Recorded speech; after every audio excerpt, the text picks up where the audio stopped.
Welcome to the VIP section. I am your host, Jacob Hamilton, and this is a new podcast that I'm going to be doing under the Gentlemen's Ball Club or on the Gentlemen's Ball Club channel. I'm trying to make the Gentlemen's Ball Club a thing where I can write articles, make TikToks, make YouTube videos, and make podcasts like this one.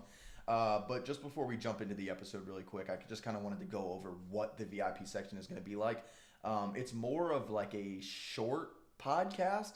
Maybe it could end up being long. Who knows?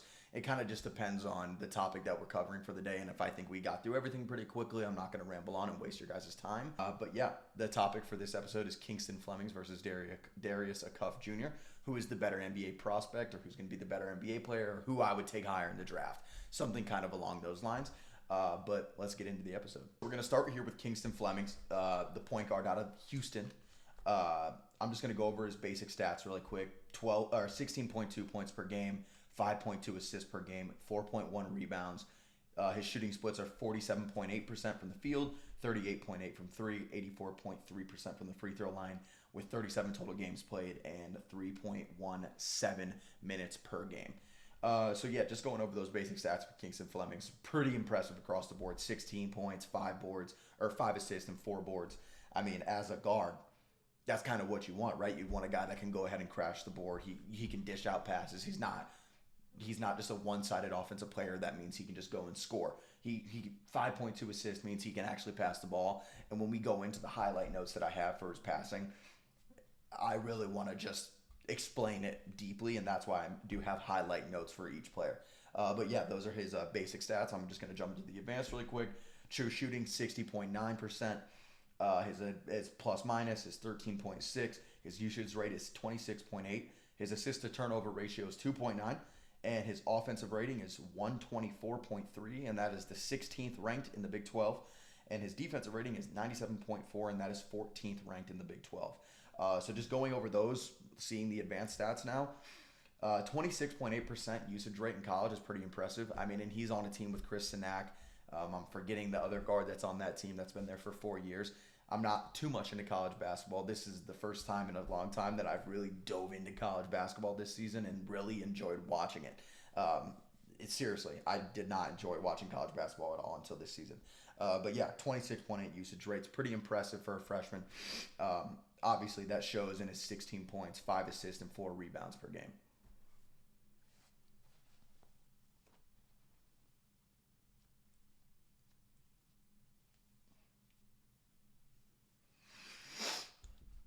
Something that stands out to me the most about Kingston Flemings, to be honest with you, is his offensive and defensive net rating. So I'm looking at it, right. 124.3 for offense and 97.4 in defense. I'm looking at that like, whoa. It's pretty impressive. From a young guy who first year in college, buying into a system where he's the main point guard on the roster at 16 points and 5 assists a game. He can score at the highest level. He can pass. We can see that. And then his defense. When I was going through and watching all of his defensive highlights, this is what I saw. I'm just going to jump into the defensive highlight notes really quick. He's a good shot blocker. He is getting his hands all over the ball when he's on defense. It's impressive.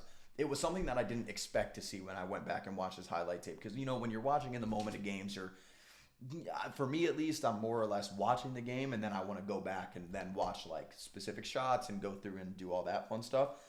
But looking at his shot blocking ability when it's all densed up into one like highlight of his defense, it's really impressive. That is what I'll give him. He is able to read offensive sets on defense I'm pretty sure he's 19 years old. If it's wrong, I'll throw it up on the screen and say it's wrong.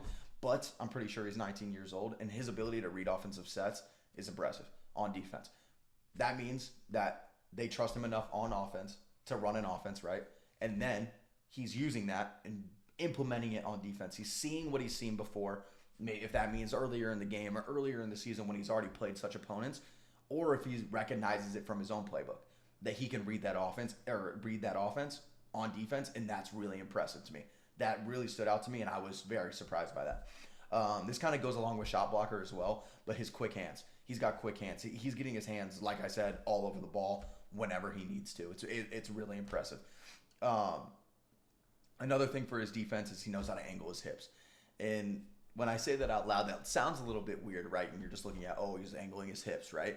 That might not mean much. But when I was looking at his hips on defense, his hips were square, or he knew how to move his body well. Maybe hips wasn't the right word, but he just used his body well on defense. Like, he would get through a screen. If a defender had him on the side, he knew how to leverage his hips forward to go then get the arm around and try to steal the ball or get a good shot block attempt. Just play good defense. That was super impressive from him, in my opinion. I was very surprised to go back and watch the tape and see that, but that's really impressive. So I'll give Kingston Fleming a tick on there for me.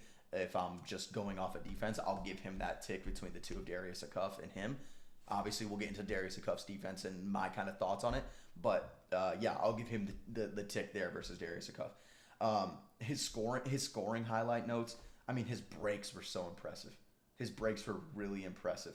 I mean, I don't know how to explain it. Like, he would just stop on a dime sometimes. I'm just like, whoa.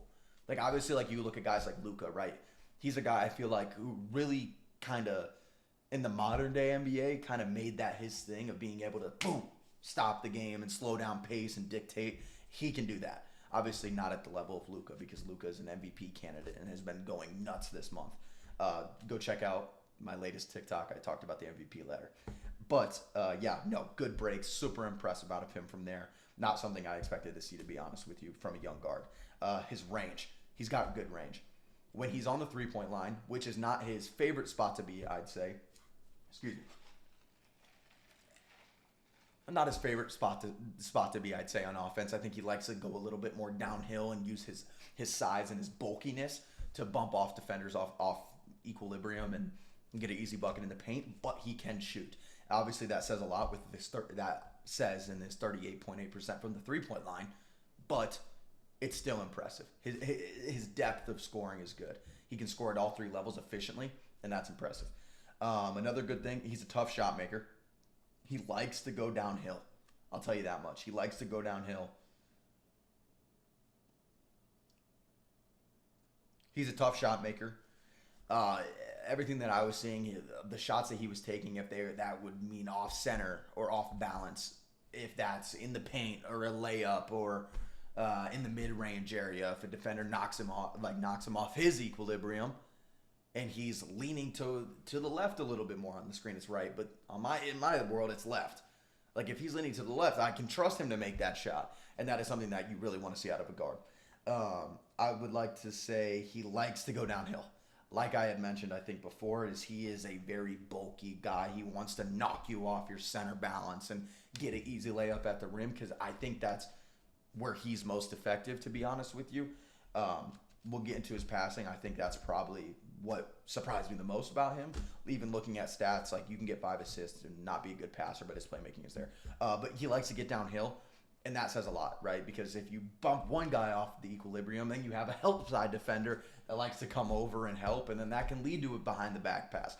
But like saying, good handle behind the back. He has a good handle. He's got a good handle. It seems a little bit more, not clunky, I would say, but compared to Darius Acuff, a guy who seems a lot more smoother when I was going back and watching his tape, it's a little more bulkier, right, if that's what you want to say. But no, his scoring, super impressive all across the board. Good handle, like I had mentioned. An acrobat. He can finish around the rim like Russ, like Derrick Rose, like Ja. Like, you can see those crazy things that those type of guys and type of players, they do what he's doing. Like, everything I was seeing was like, okay, like, he is an elite level finisher at the rim for a point guard.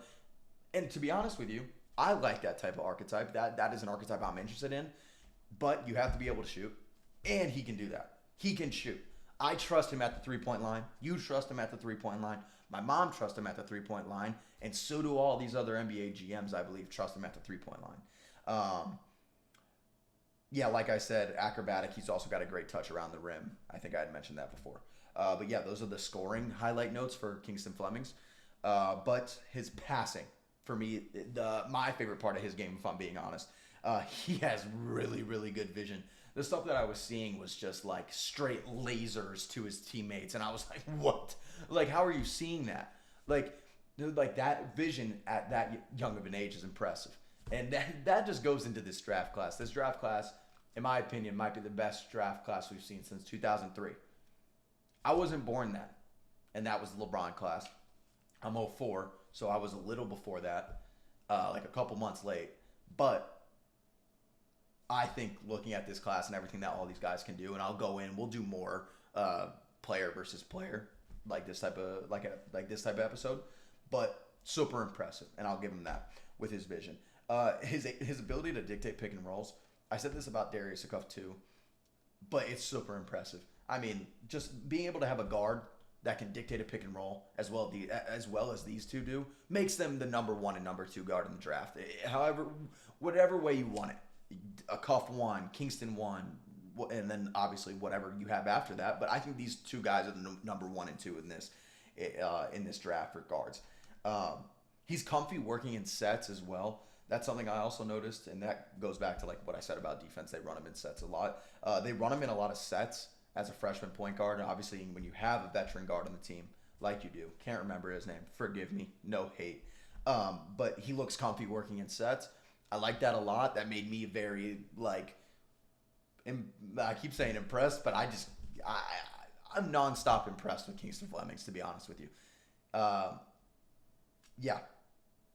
His ability to dictate pick and roll is really impressive. And comfy working in sets. He makes super quick reads, like I said. Lasers to his teammates. Just like laser beams. Just passes there before you even know. And I'm like, what? Like, for me, what I like to do when I'm going back and watching highlight tapes, especially on film with passing, I like to watch the play once, just let it go live, see like, oh, damn, he zipped that ball right to him on the corner when he was on the right wing, right? Like if he was in the left corner, he's on the right wing. Like, oh, I saw that. Okay, let's go back. Let's go slow. And it still was impressive. I was like, he's seeing that. How is he even seeing that? Like, he's not the tallest guy. Like Keaton Wagler. I don't know. Like, he's tall. Kingston Flemings is not anywhere close to the height of him. So it's impressive that he can see that. And he can make some good passes in really small windows as well. But those were the major notes that I had on Kingston Flemings. Oh, here, I got 3 other things for you. His assist percentage jumped from 34.6% to 39.7% in conference play as well. So he's not afraid of the stage.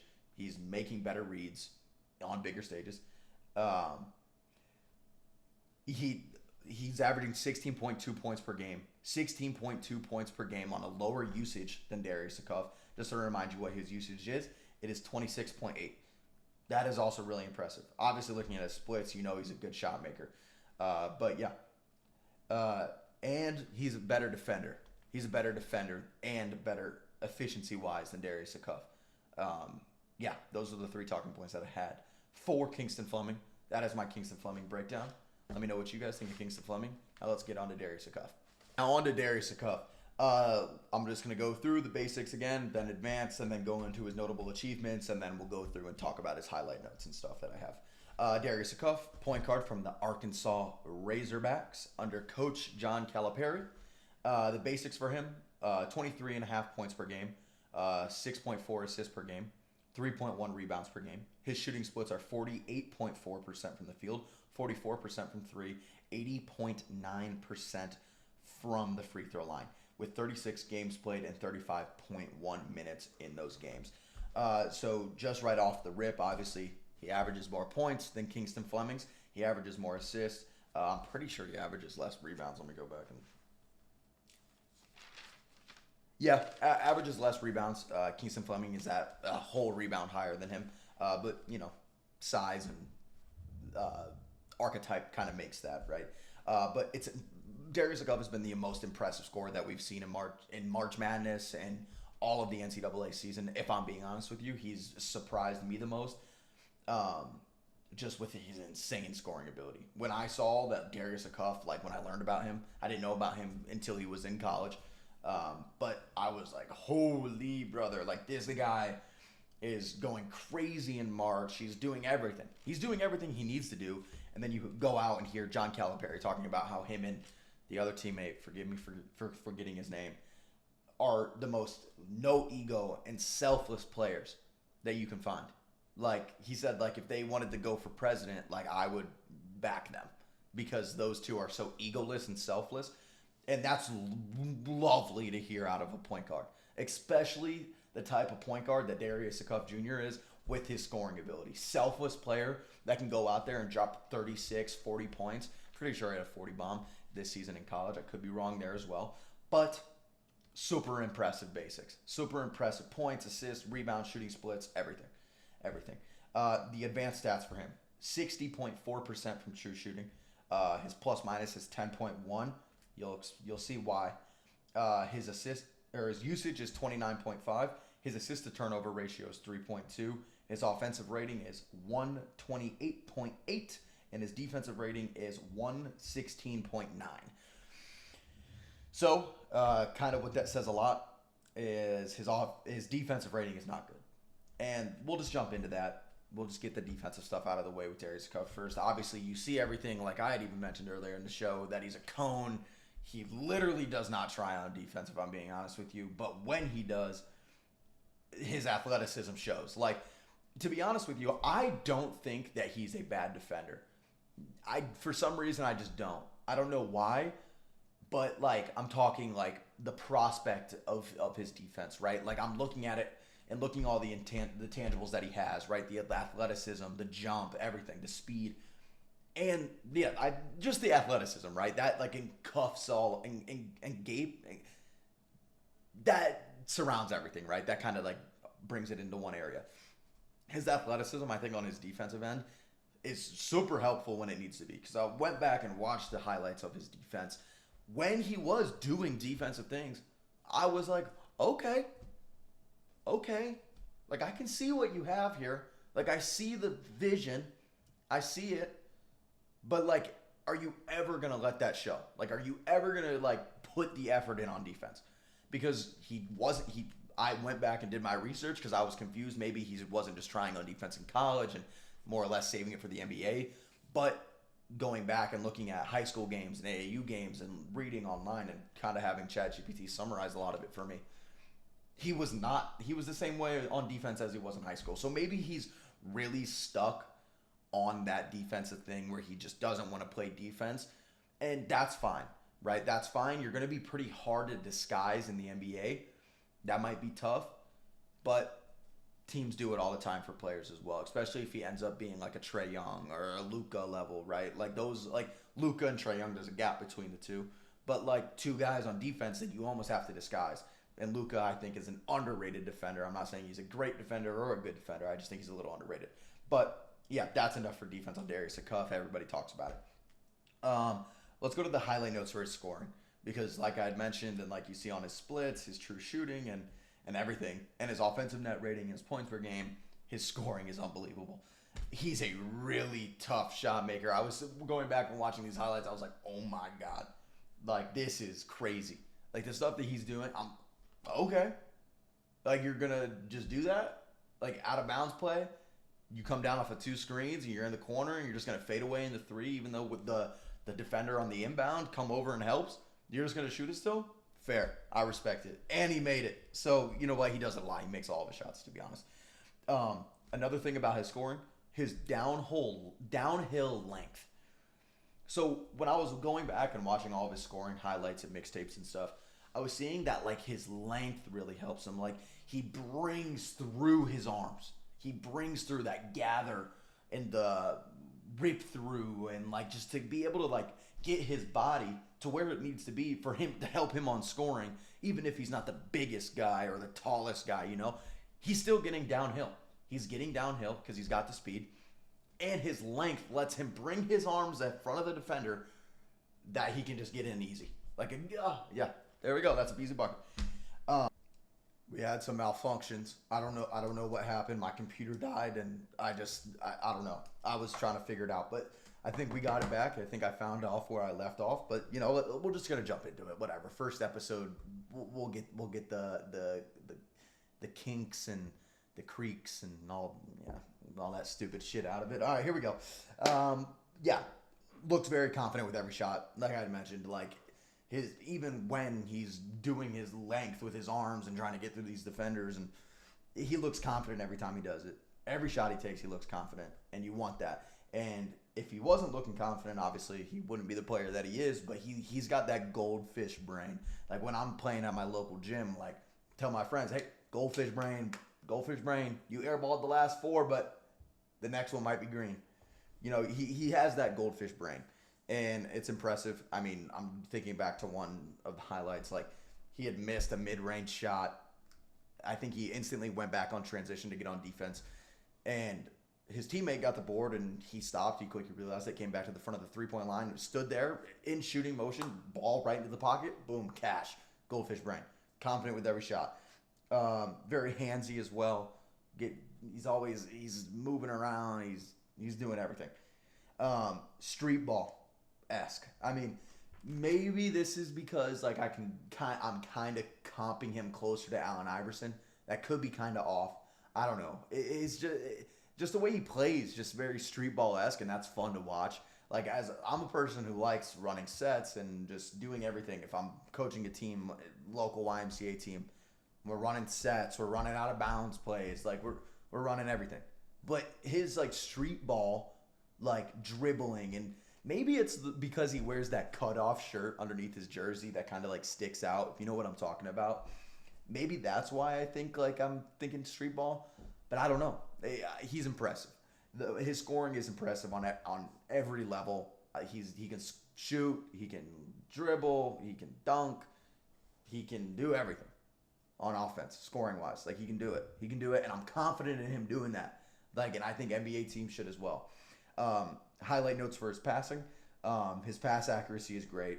He knows how to run a pick and roll well as well, which him and Kingston Fleming have. He leads. Oh, he reads defense is great.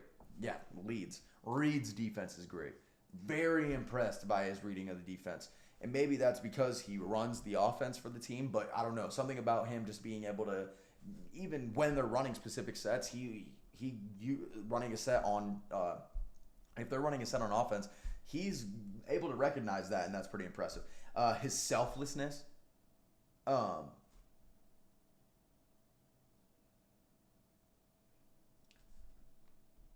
yeah, and that's it for his highlight scoring.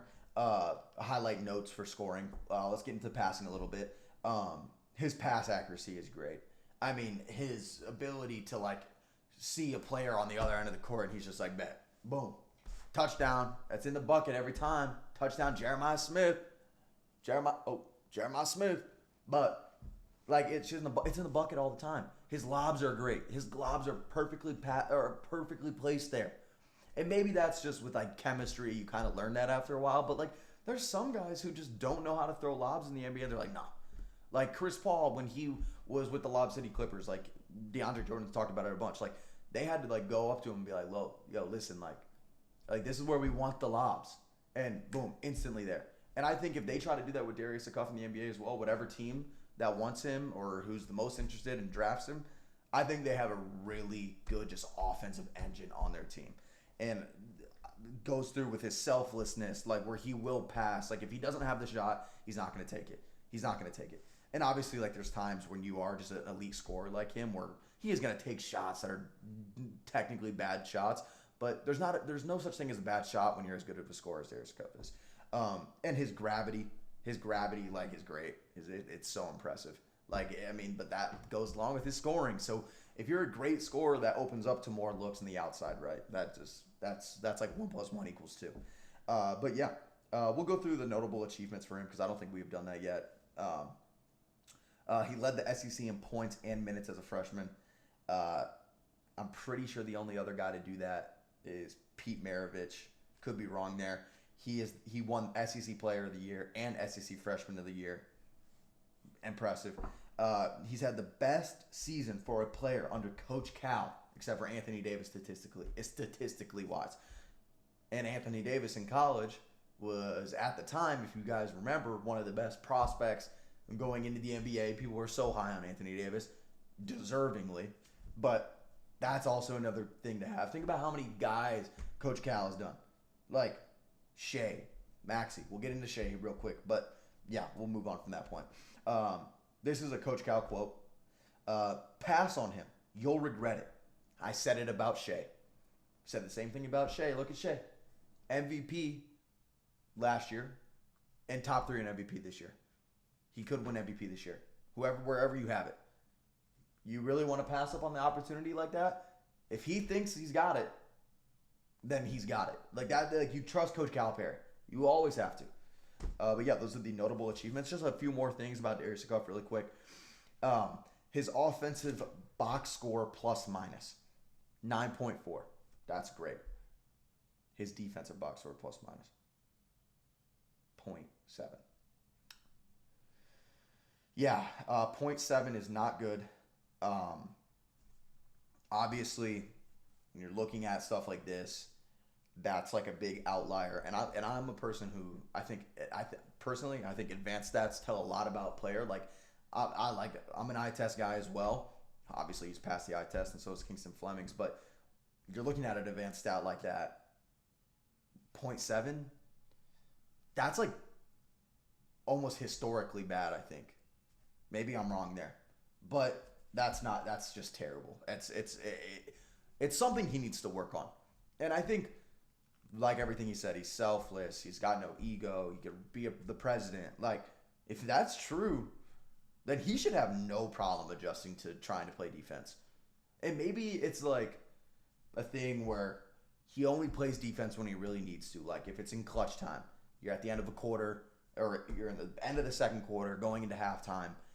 You're down 3, you need to get a stop, and you want him to take a shot, right? Maybe he locks in that last 30 seconds to get that steal, then to go ahead and hit the tying 3 or whatever. Maybe he does that. Maybe he locks in the big moments. But who knows, right? It's hard to tell. They're young. I'm not worried about his defensive ability as much as everybody else is. I don't know why.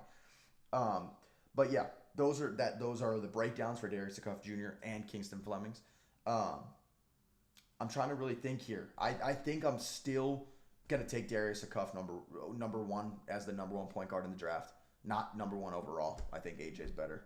I think Darren's better. I think Cam's better, and I think Caleb Wilson's better.